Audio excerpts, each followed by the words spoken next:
After staying in an Auckland hotel recently, I have decided to do a 1-star review series. Now, tourism is New Zealand's second largest export earner. It brings in billions of dollars to the economy. And there are a multitude of tourism operators and hotels around the country taking great pride in offering visitors the experience of a lifetime. And Kiwis themselves take immense pride in showing off the most beautiful country in the world, which New Zealand is, to friends from afar. So the hotels that I shall be looking at today are the ones that directly service Auckland Airport. I'll only be looking at those who advertise the fact that they have a shuttle service, which is a big draw card for international travellers. Now, I won't be showing the names of the hotels yet, but these are actual reviews that can be seen online right now. The first hotel that I'm going to look at has this Google review summary. Look at all those 1 stars. Now, this is a bad start. So let's just pick out a few random reviews. This one was from 3 weeks ago. Paid to stay here, got to our room and it was disgusting. Black mould all over the walls, millions of ants running all over the walls, spiders all over the roof, bed and carpet. It was so disgusting for them to put us in this room. Very unsafe and disgusting. Yuck, yuck. Couldn't believe it. But who knows, maybe that reviewer was exaggerating a little bit. So let's look at another review. This one was from 4 months ago. Upon arrival at this location, confusion definitely hit. If you're staying at hotel, the hotel isn't labelled as hotel, but as a totally different title. You then have to walk to a completely different hotel/restaurant to check in. As we entered our room, visit of 7 days, we were shocked. There is black mould and stains all across the walls. In the bathroom, there is mould on the ceiling and throughout the kitchen area. The tiles in the bathroom are lifting and are cracked completely. Not to mention that the shower head does not sit still, it flings around. It's a handhold shower head. The temperature continuously changes from cold to hot with the pressure fluctuating.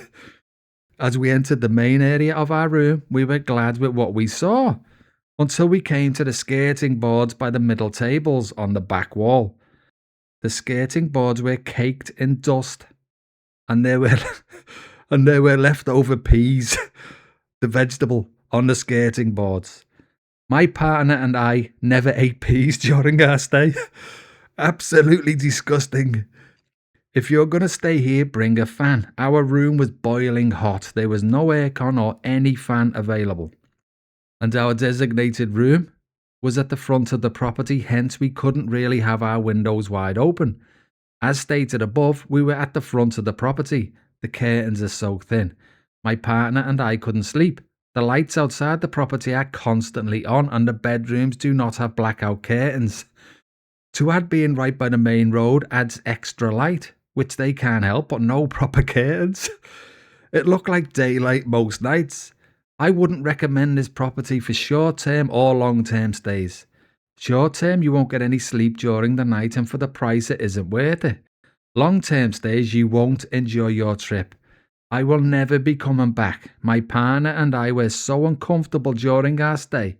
The only upside is the location. It's close to the airport, and local small malls, 0 out of 10. So in the review, it shows that this was a couple who were on holiday. And quite possibly they may never come back to New Zealand again because of this horrendous experience. But let's give this hotel the benefit of the doubt.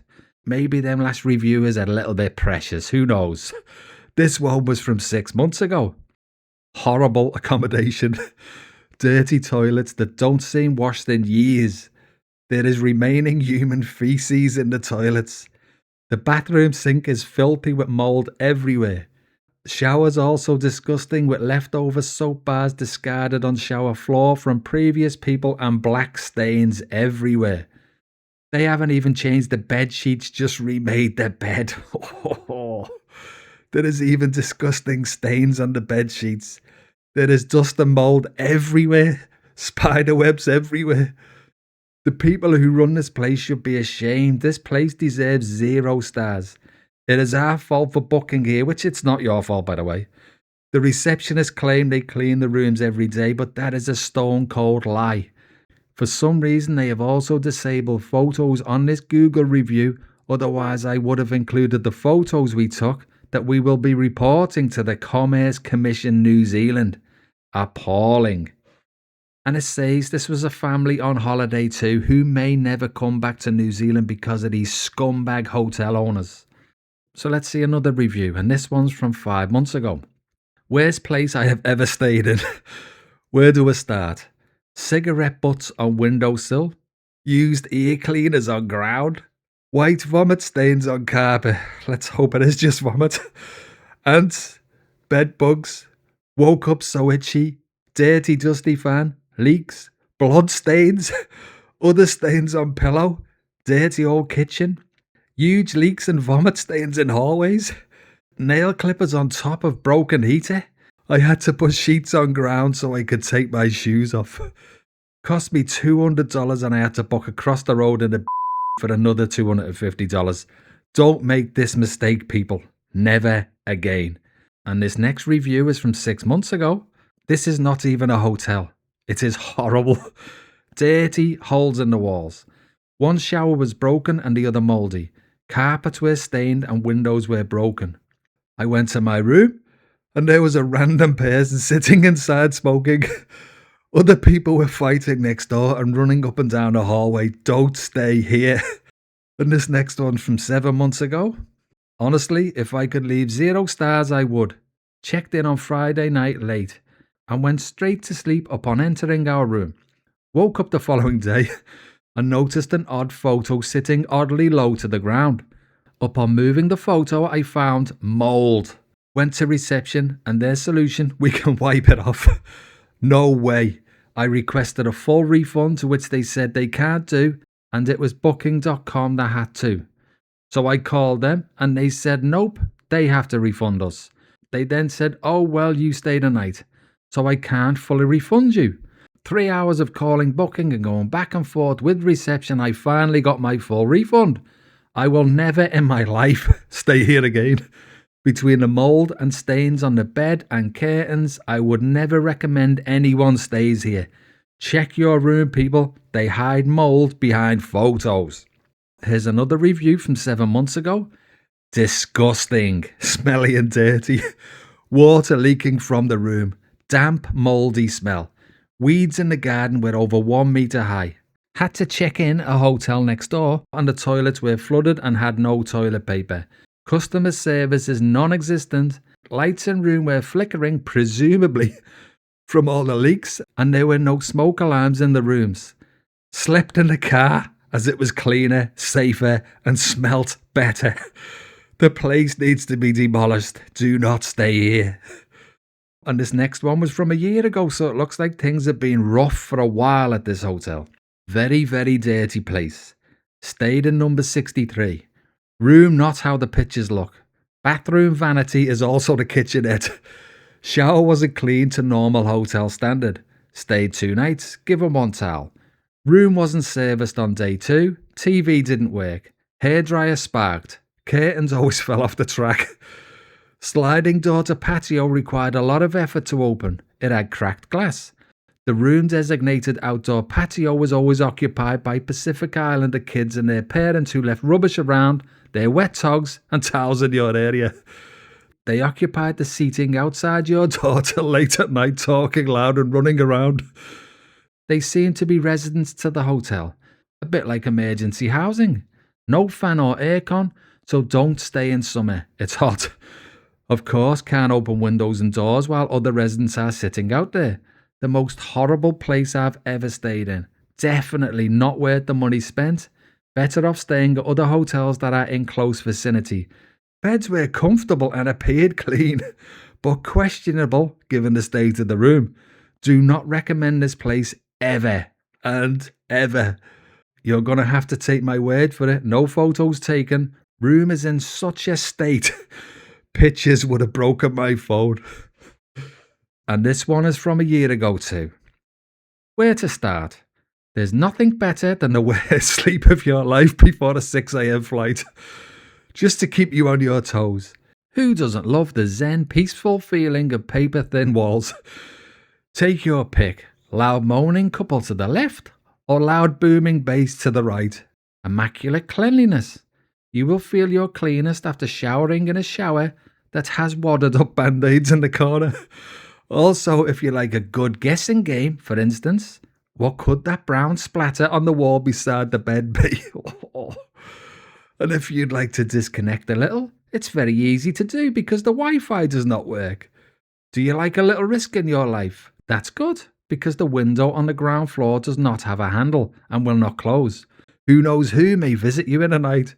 Speaking of company, you'll never truly be alone, as there are plenty of spiders, mosquitoes and fruit flies to wait out the ticking of the clock with you. And as an added adventure for a risk taker, there are literal holes in the kitchen floor. You get to avoid them and it can be like floor is lava, except its floor has holes. So fun. Careful not to drop anything that rolls under the bed. You may pull out something that doesn't belong to you, along with lots of little bits of debris. Make sure to return it to where you found it. And we all know parts of sleeping in a hotel is thinking a lot about who slept there before you. So to really amp that up, they will even leave a few black hairs that definitely don't belong to you on the sheets. I assume they do this in replacement of the classic chocolate on your pillow. A really thoughtful extra touch.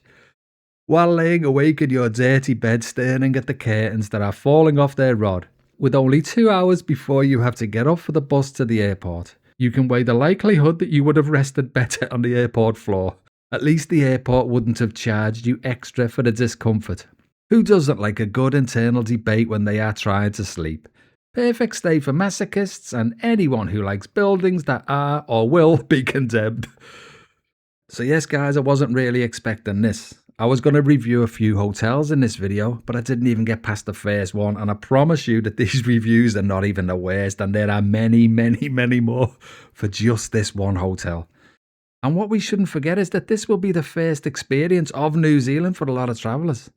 Imagine flying 24 hours to visit New Zealand, a country that your whole life you've been looking forward to visiting, and then this is what you're greeted with. The government itself spends millions each year on the New Zealand tourist industry, yet they're allowing rogue traders like this to exist. And so many visitors probably won't return to New Zealand because of experiences like this, and it needs to stop. So if there's any government representatives watching this, you need to get to work and start closing these hovels down. And this review series is only just getting started. So if you've come across anything that could be regarded as particularly bad for New Zealand, something that has a lot of bad reviews and a lot of one-star reviews that I can review, put them in the comments and it might just pop up in a video one day. And who knows, maybe some government minister somewhere down the track might see it and do something about it. And don't forget, like and subscribe, and I'll see you on the next one. Cheers for that.